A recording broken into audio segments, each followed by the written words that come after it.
Hey, will you look at that? I actually made it under the green this time. You must have got the right spin on it. If I did, it was purely by accident. I'm doing pretty good just hitting the damn thing.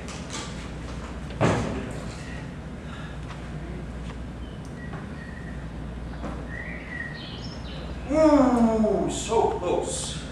So close. Hey, you're supposed to pull the pin out as the ball approaches the hole. But it was nowhere near the hole. I think of it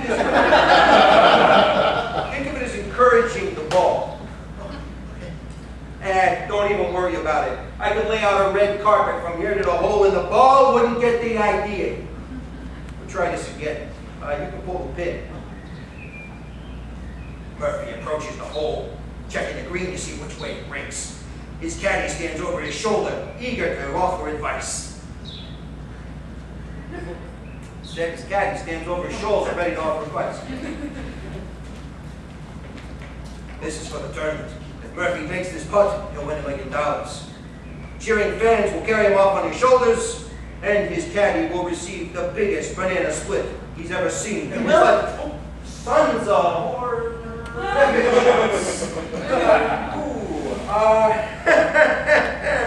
Tell you what, why don't you tap it in? Really? Yeah, go ahead.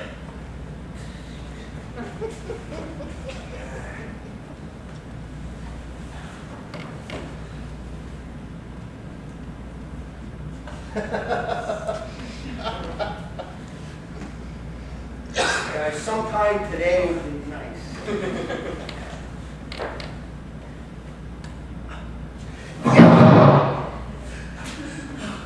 Hey, here. Why don't we hang out here until the others surprise?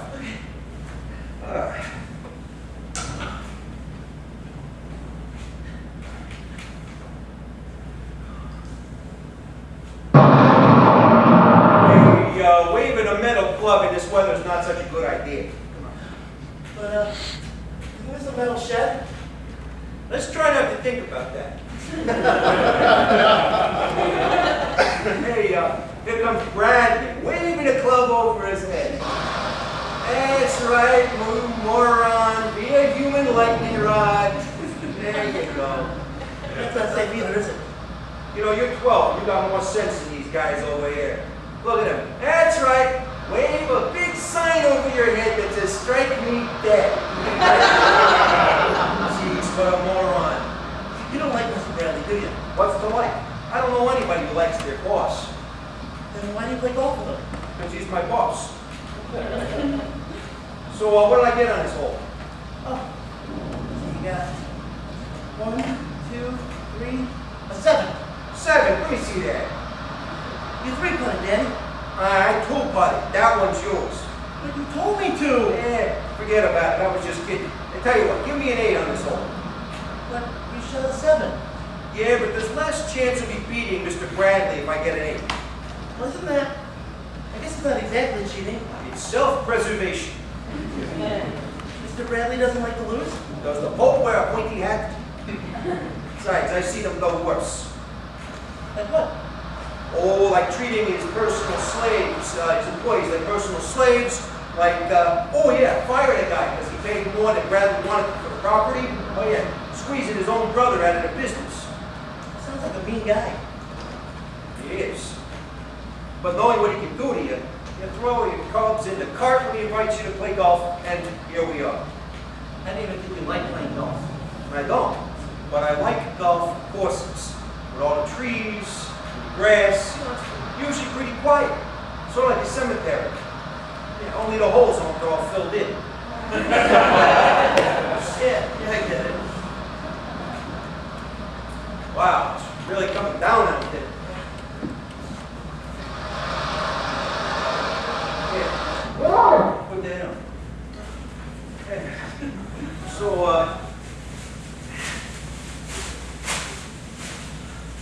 what's been going on with you? What's straddling around in that 12-year-old brain of yours?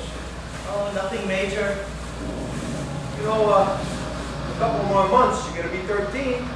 Yeah. And it's all going to change. What's gonna change? Oh, you're not going to want anything to do with your old man.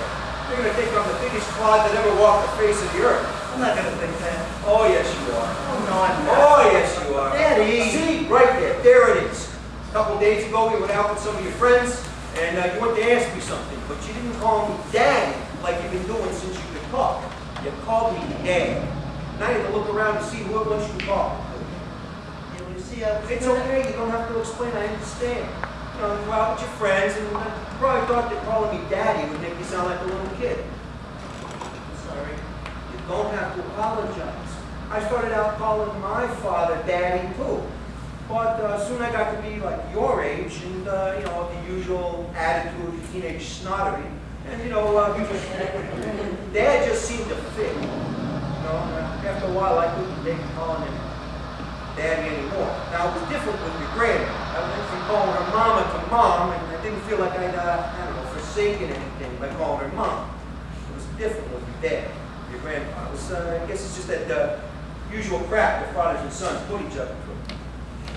Well, I promise I'm never going to do that to you. Don't make any promises like that. You don't know how you're going to feel next year, or 5 years from now, or even next week. Well, I still promise. I'm not going to hold you to it. Was Mom still awake when we left? No, she was asleep. And that's a good thing, because that's the only way I can get out of the house wearing these pants.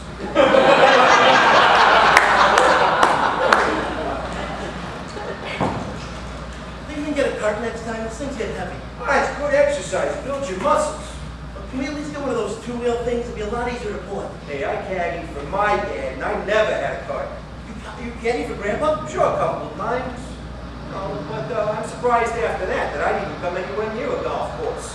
You know, with your grandfather, there was usually a lot of screaming and, you know, cursing and throwing clubs. And that was usually just in the parking lot. Grandpa was like that? Not usually. But golf's kind of funny. You know, it relaxes some people, but with others, it makes them so angry that they could take their club and wrap it around his head. Daddy! It's like Mark Twain said, that golf is a good walk. Spoil it.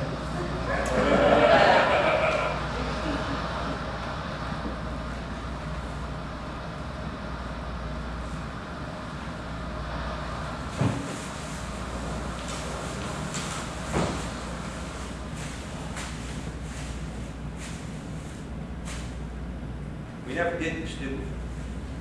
No. Then why are we doing it now? Because I blacked out at your funeral.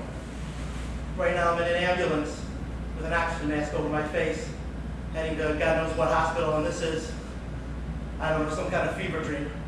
So all of this is because you fainted at my funeral. I didn't faint, I blacked out. Totally collapsed. They couldn't even revive me before they put me in the ambulance. Weren't you going to say a few words when it happened? You were there, you remember. My eyes were closed. So why did you black out? Your death must have hit me harder than I thought it would. I got up there to read the eulogy and I just went. Well, we're on a golf course. And we agreed, we both never did this. It's about missed opportunities. You asked me to caddy for you a couple times, but I didn't because A, I didn't want to get up there early on a Sunday morning, or B, I didn't want to lug these clubs around for hours on end, and C, even then I knew playing golf with your boss wasn't really about playing golf. Your mom wanted me to take you, to make you get outside. But even then, I knew that this would be setting you up for an example that I did not want you to have to do. Those other two guys in the foursome, those are Bradley's flunkies. But I'm out here too, so what does that make me? You mentioned missed opportunities. I didn't think that refusing to caddy for me would set up this kind of reaction. So something else. When you first started having heart troubles, the doctor said you should take more walks. He asked me to go with you, but I didn't. And then, when you had your first surgery, I was in high school and me and my friends would go driving around Like boys your age do. but I should have been in the hospital with you. But I wasn't.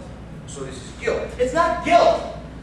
It's all that stuff that builds up in the back of your head and comes to the forefront when you look over your shoulder and you see what you missed and where you've been. But go easy on yourself, son. And now I'm all grown up and I have kids of my own. And every time I deal with them, I think about you. A lot. Just like when I was out with you, I think of my father. And I think, what kind of example is this going to be for him when he's a father? It's an eternal cycle.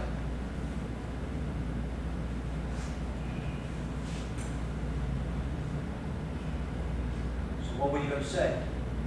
When The eulogy. I was up all night, I wanted to have it written down word for word so that I could just get up there and read it without any ad-libbing that wasn't working. So then I decided I'd just go with notes. When I looked at them, the first one I saw said Daddy, and that just did me in. Well, I'm sure it would have been good. I think most guys, if they're any kind of father at all, they look back at the impression they got from their father, or from whoever, or maybe it's no one else, no one at all. And they decide to put their spin on it to set their mark as a father. Sounds like the makings of a fine eulogy. Well, if I can remain upright, I might deliver it to you someday, somewhere.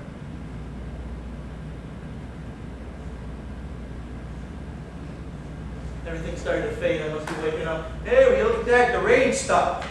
Hey, here comes Bradley and his ponies. We should get off for the next tee. Okay.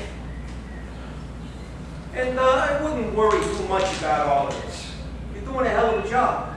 And see how you turned out? I must have done pretty okay, too. Thanks. And you did. And remember, give me an 8. On this hole, looks like you got a 6. Sorry, Mr. Bradley. Nobody beats my daddy.